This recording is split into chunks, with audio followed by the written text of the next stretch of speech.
Hello, welcome to another Bible study session for this week, and I'm very glad that we have this opportunity to study the Word of God, and this is a very good moment that we have. Imagine, there are many people who are suffering, who have no food, no place to stay, and today we are very fortunate that we have this time to study the Word of God, and at the same time, I think we need to pray for people who are desperate and those who are in the war zone and those who are in dangers, and we have to keep praying for these people as we study. And today our study lesson, the title is called Motivation and Preparation for Mission. So this is quite important to study how to prepare the mission that we are going to take part. And this is quite important to understand that we need motivation. It will be from our God, who is the God of the universe. And if we don't have motivation and preparation, then there will be a bad result in our mission. So let's go on to our topic today.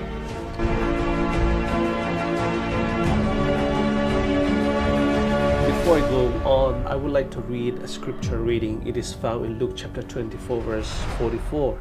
And these are the words which I spoke to you while I was still with you, that all things must be fulfilled, which were written in the law of Moses and the prophets and the Psalms and concerning me. Jesus actually promised that everything that written in the Bible, in the Old Testament, and what the prophets said, what the law said will be fulfilled, because Jesus himself was the fulfillment of Old Testament, the prophets and what is written in the Bible. So this is very important to understand that what is in the Bible and what is written in the Bible regarding the law and the prophets. So starting mission without planning and making any preparation to carry it out is condemning it to failure. For that reason, it is very important to understand that before we go on to the mission that God has already prepared for us, it is necessary that we prepare adequately to carry out the most important mission of our life. So it is about the sharing of the good news of salvation. If we look back at what the apostle has done regarding their mission and regarding sharing the Word of God, and then we will begin by thinking we have to study what motivated the disciple, and it is essential for the success of any mission. We have to look back. Something happened during the disciple, so that we'll see the previous steps to take before studying. So this is quite important, that the Bible is a complete set of motivational literature and motivational spiritual, the Word of God, so that we have to look back what was happening while Jesus talked about the mission. We have to understand that how to start the mission. Finally, we have to know that how to continue doing it without faltering or becoming discouraged. So let's go on to a topic called motivation for the missions. Let's take a look at what were the personal experience of disciples. Okay, while it was still dark, a group of women went to the tomb and found it empty. So when Jesus rose up from the dead, and a group of women went to the tomb and it was found empty, and some angels told them that Jesus has risen. So they ran to share the good news. Jesus himself appeared to them, and full of joy, and they told the news. Full of joy. Then they told the news to the other disciples, sharing to the disciples, right? So what they have seen motivated to receive joyful life. It motivated them to talk to the other disciples that what they have seen. So it is found in Luke chapter 24. And another one is, surprisingly, the disciples did not believe them. That's why Peter was running to the tomb, and when he saw the tomb was empty, then he did not share the good news until he had personal encounter with Jesus. Peter didn't see anything in the tomb when he visited to the tomb in the morning when Jesus had risen. So now Peter himself didn't see anything, then he had nothing to share, right? So it is found in Luke chapter 24, verse 34.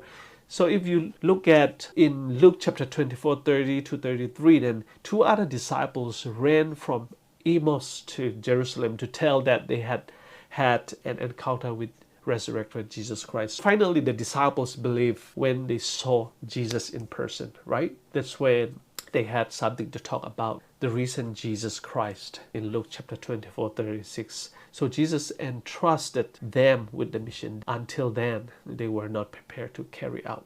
So when Jesus was risen, all the disciples had seen what happened, and they personally met with Jesus Christ. Even Andrew, James didn't understand what had happened.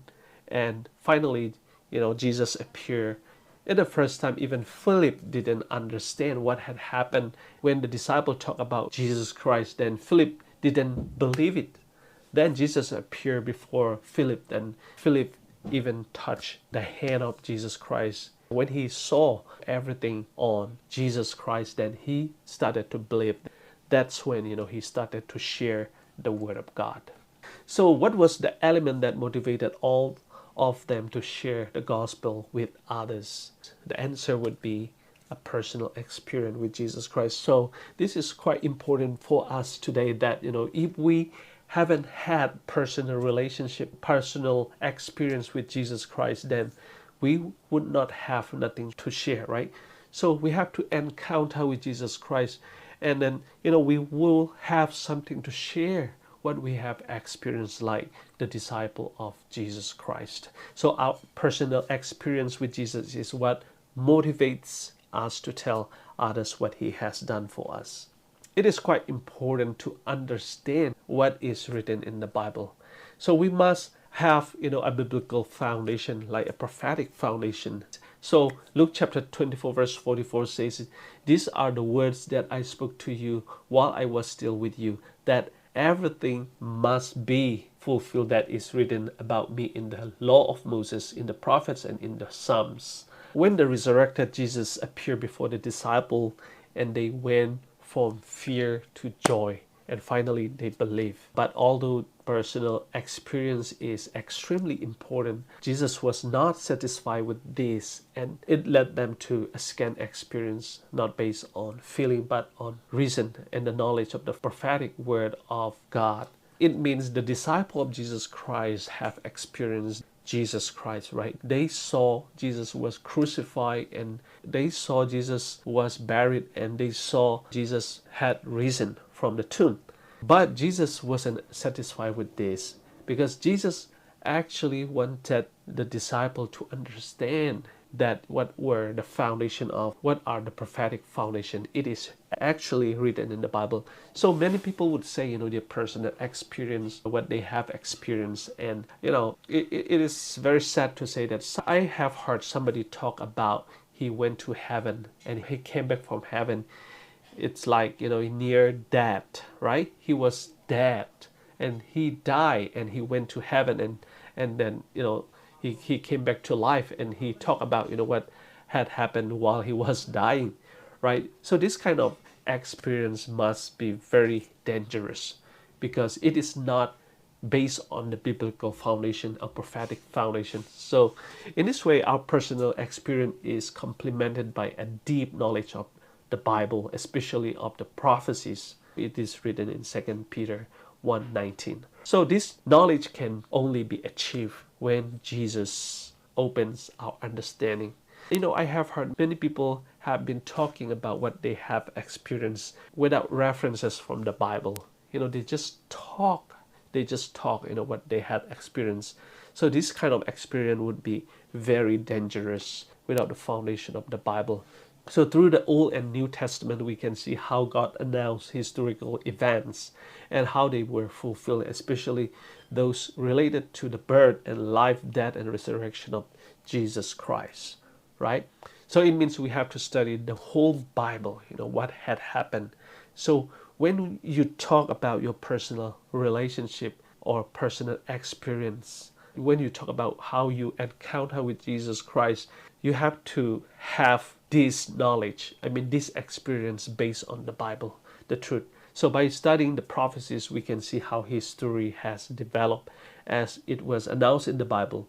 So with this knowledge, and we will be able to share with others these prophecies and others that have yet to be fulfilled, right? So we have to admit that all the prophecies it is written in the Bible have yet to be fulfilled, right? So something hasn't fulfilled yet. It means that something will be fulfilled in the future. So especially those related to the second coming of Jesus and eternal life, right? We haven't experienced the second coming of Jesus Christ and New Jerusalem and eternal life. It means we would not have the right experience or the exact experience of the second coming of Jesus Christ, how the second coming will be happen, right? So many people would say, oh, when Jesus come, it will happen. Like people used to talk about rapture, how Jesus will take us back to heaven. So these are not unsure messages that we have ever heard from many people. So these are still coming in the future, the second coming and the eternal life that we are going to have in the new heaven. When we talk about our personal experience, must be based on the truth, the Bible, and biblical foundations. Let's go to another topic, preparation for the missions. So we are God's people and we need to prepare for the mission. What will be needed is prayer and preparation. Let's read in Acts chapter 1 verse 4. It says, "And while they were together, he commanded them not to depart from Jerusalem, but to wait for the promise of the Father, which he said to them, and you heard from me." The disciples of Jesus Christ were gathered together and they were about to proclaim the gospel and what they have seen, what they have experienced. But Jesus commanded that to wait for a while. I will tell you when you have to start and when you have to do this mission. So the same thing, we have to apply this method. Sometimes we have energy and we are very keen, we have very strong emotion to share the gospel. But we need to understand that we have to wait for the command of God.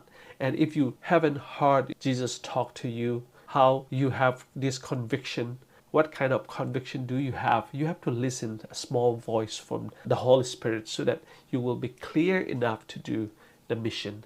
So although they were motivated, the disciples of Jesus Christ were motivated and had already been commissioned to carry out the mission, but they were asked to wait a while until they receive power from on high, right? So the spiritual power would be necessarily important for people who are going to do the mission and to carry out the mission that Jesus already laid unto us. So in Luke chapter 24 verse 29, in Acts chapter 1 verse 4, what did they spend that waiting time on? So what they have done is prayer, right? The Bible says the disciples pray, and that would lead sinners to Christ and putting away all differences. They pray for receiving the power of God that will lead sinners to Christ, right? So when the sinners see them, when the sinners listen what the disciples are preaching, then the message will touch the sinners, so it will lead to Christ. So if we don't have the Holy Spirit, then we may have kind of differences with other people. We may be very prejudiced because of our nature and our culture. But when the Spirit comes, the Spirit will break everything. Then we can mingle with people who do not have Jesus Christ, who do not receive the Word of God yet. Preparation, we can see in Acts chapter 1 verse 15 to 26. The 12 disciples have actually proposed that they will share the Word of God. Judas was a traitor and he dropped out from the 12 disciples. So finally, the other disciples have continue and carry out the gospel and the mission that Jesus already laid for them, right? So before beginning any project for God's work, we must seek His guidance in prayer. So this is quite important too. Prayer and to listen the voice of God, so that you will have conviction, you will have assurance that this mission is really God's mission. Prepare the logistics of action.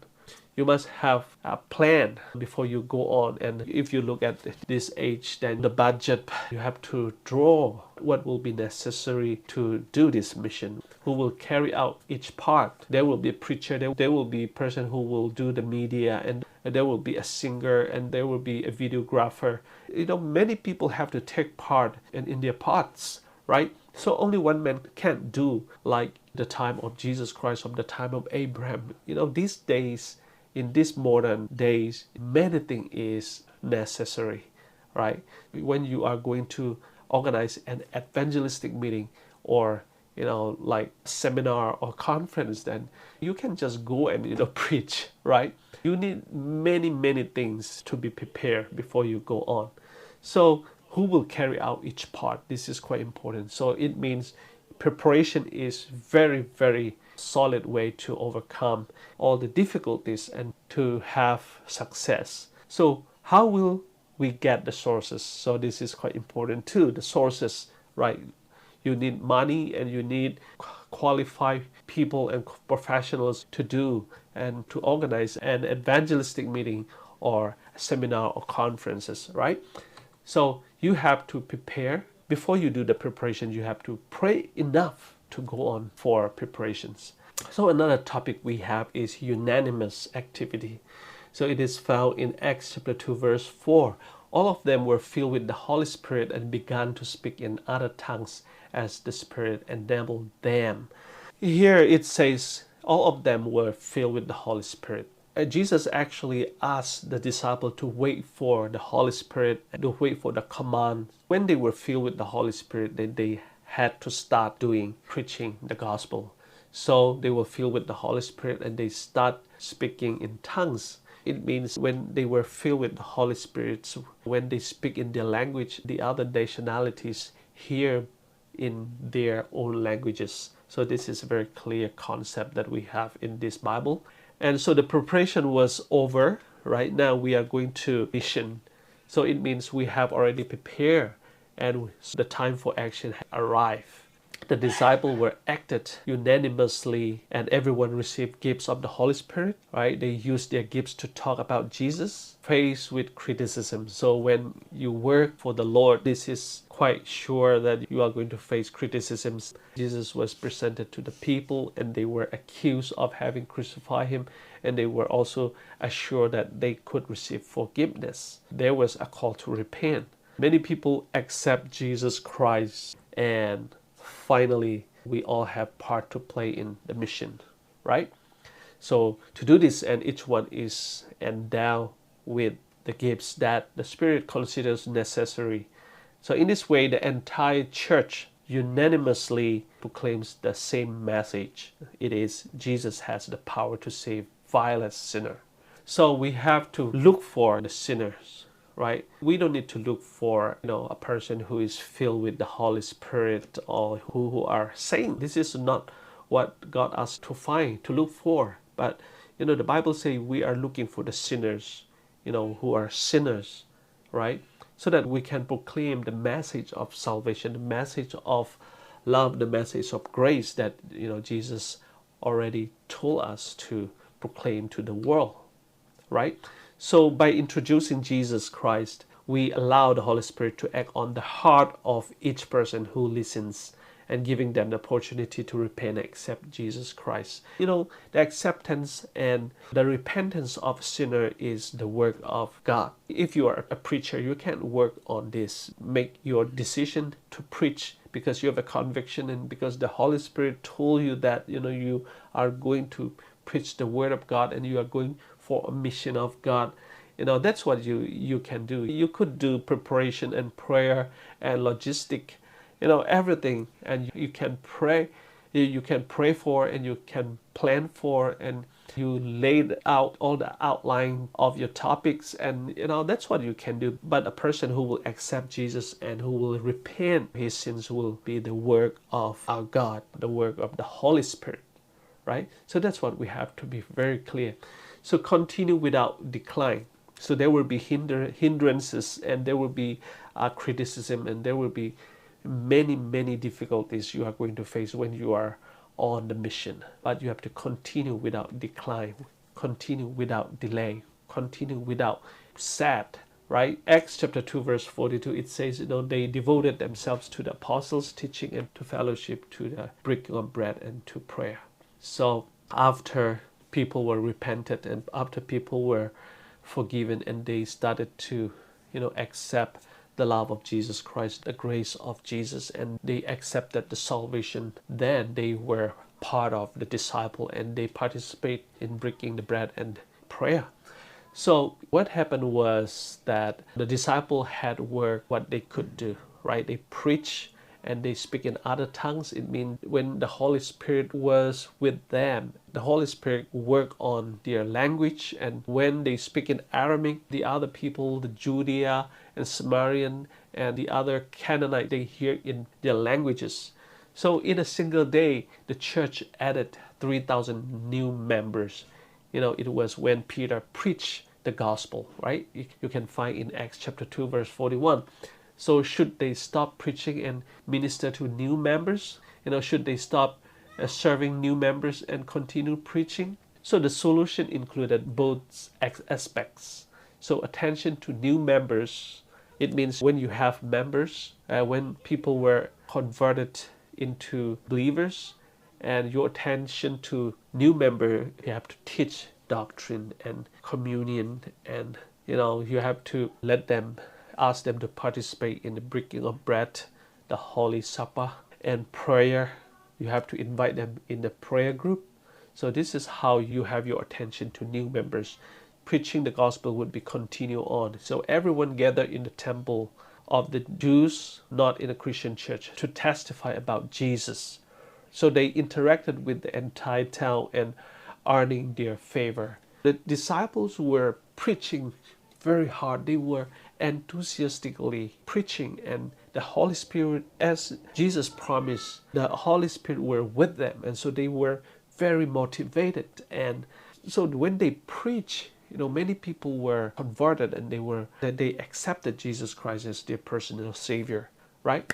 So under the direction of the apostles, new members became preachers of the word. It is a scenario, when we have a new members, we have to train them for the next preacher, for the word of God, right?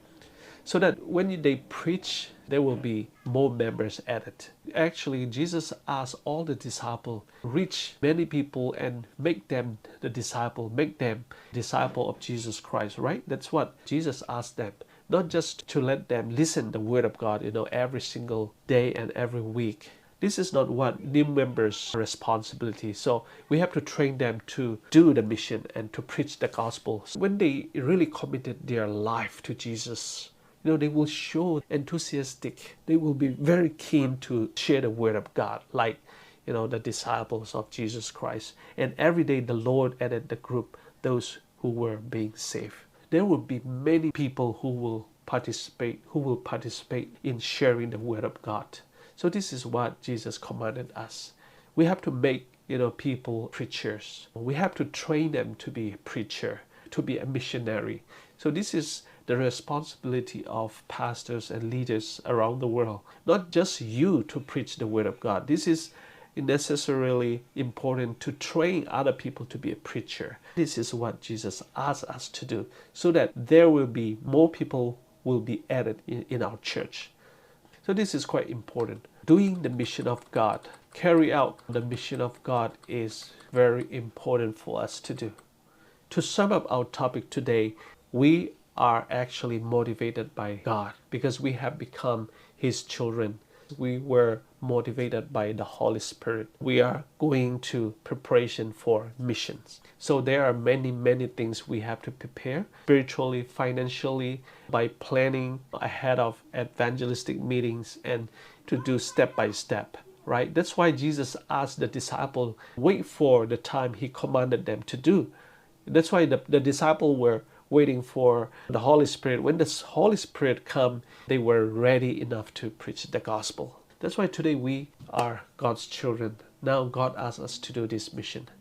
If you haven't prayed enough, if you haven't prayed enough, if you haven't had personal relationship with Jesus Christ, if you haven't experienced, if you haven't encountered with Jesus Christ, today this is the time to meet Jesus Christ personally, so that you will have conviction and you will be very sure that you have to carry out the mission that Jesus already laid for all the believers today, so that all the people in the world will hear the gospel, and there will be many people added in our church, new believers, so that all the people will not be perished, but to have everlasting life. This is the mission God has already laid for us. May God bless you all. Thank you. See you next time.